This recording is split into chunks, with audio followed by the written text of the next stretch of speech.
জলপাইগুড়িতে সিপিএমের জেলা সম্মেলন, উদ্বোধনী অনুষ্ঠানে সূর্যকান্ত মিশ্র, বিমান বসুরা। কিন্তু এরা কারা? সিপিএমের প্রতীক লাগানো জ্যাকেট দেখে প্রথমে অনেকেই ভেবেছিলেন সবাই সিপিএম সমর্থক, কিন্তু একটু পরেই বোঝা যায় সবকিছু। জানা যায় সিপিএম সমর্থক নয়, স্থানীয় ফণীন্দ্রদেব বিদ্যালয়ের পড়ুয়া এরা। খোদ সিপিএমের রাজ্য সম্পাদক বিরোধী দলনেতার সামনে এই ঘটনা ঘটলেও কেন আপত্তি করলেন না তারা, উঠছে প্রশ্ন।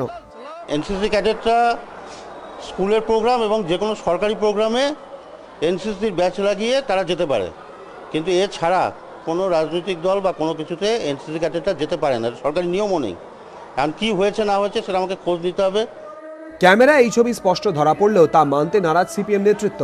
স্বেচ্ছাসেবক সব জায়গায় কলকাতায় গেলে সাদা ড্রেস থাকে, কোথায় মেয়েরা লাল শাড়ি পরে, ইউনিফর্ম থাকে, সম্মেলন উপলক্ষে করে, অন্য কিছু নেই। কোথায় এনসিসি বলে তো কিছু নেই, কোথায় এনসিসি। কিন্তু রাজনৈতিক কর্মসূচিতে কেন নিয়ে আসা হলো স্কুল পড়ুয়াদের?